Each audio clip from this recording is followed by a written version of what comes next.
Huwag nyo ikumpara yung success nyo sa iba. Even if you're making little money, as long as you're serving people, lalaki yan. Huwag lang kayong mainip.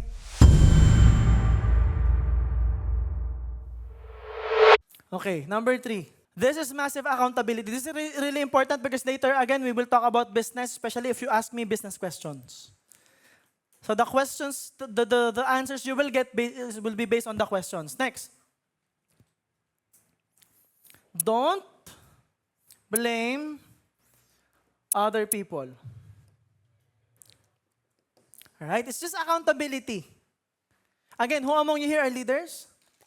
Pag nagkamali yung tao mo, wag mo sisihin. Ikaw yung nag-train dyan. Ikaw din ang nag-hire. You hired them, you trained them, you created the SOPs. It's always about improving the SOPs. It's always about improving the system, the frameworks. And bottom line, do you even have SOPs? A lot of businesses doesn't have SOPs. Okay, mamaya pag-usapan natin yan. No? Very exciting to talk about. No?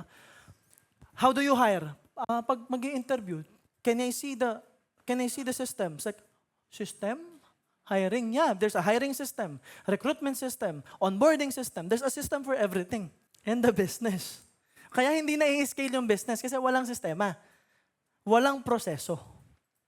Are you with me? Okay, very important. So you don't blame other people. Here's what people do. People's lives are so miserable right now, they tend to blame. Alright? Sorry. Naka-live ako. Ayokong sabihin to. Pero at some point, sino dito sinisisi mo gobyerno? Yung totoo. May kasalanan naman talaga sila eh. Hindi naman talaga sila okay eh. Alam natin yan, ya? Natakot sila kasi naka-live. Okay, takot pala kayo eh. Right? Totoo, may mali sila, right? Agree ba kayo? Yes. But the thing is, pwede mo bang baguhin pa rin yung buhay mo? Can you do something? Are there things you can control? Yes, pa rin. Kung lahat tayo magpapa-apekto, talo tayo. Pero kung lahat tayo magtutulong-tulong mag-move forward, imagine nyo ha, everyone here, multi-billionaires in the future. Just imagine. Look at possibilities. Everyone here, multi-billionaires in the future. We control the market. What if okay kayong lahat? You're not selling your integrity. Maayos tayo magpasahod. Maayos tayo mamigay ng percentage. Totoo tayo sa tao. Totoong maganda product natin. Aasenso, hindi. Aasenso. Because now we have full control. Why? We dictate the market value. How will that happen? Magtulong-tulong. MJ Lopez sa balota. Joke lang. Hindi, wala. Kahit pilitin niyo ako. Okay? You don't blame other people. Who do we blame? Sometimes we blame our partners. Right? Bakit di ka kumakain? Di kami okay eh. Nasa kanya ba ulam mo? Di ba parang... Right? We blame our partners. We blame our friends. Ito worse. We blame our parents. Pinalaki ka na, tapos na trabaho sa'yo. Ano gusto mo, i-motivate ka ng nanay mo? Tatay mo, pagising sa umaga, MJ Lopez siya, anak, teka lang. Bago ka mag-scroll, anak. Right? What the fuck? Diba? Minsan ganyan, sana Sir MJ Lopez, tatay ko, akala mo, madali. Right?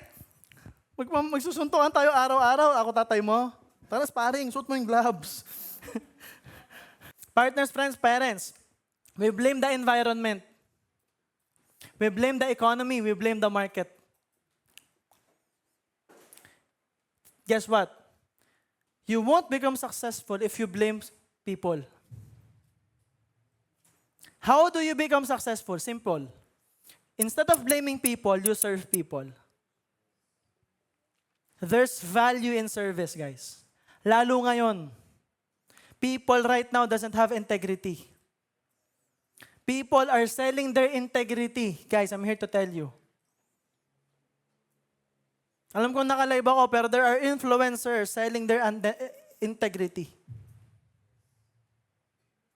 But hear me out, guys. Why am I saying this? Huwag nyo ikumpara yung success nyo sa iba.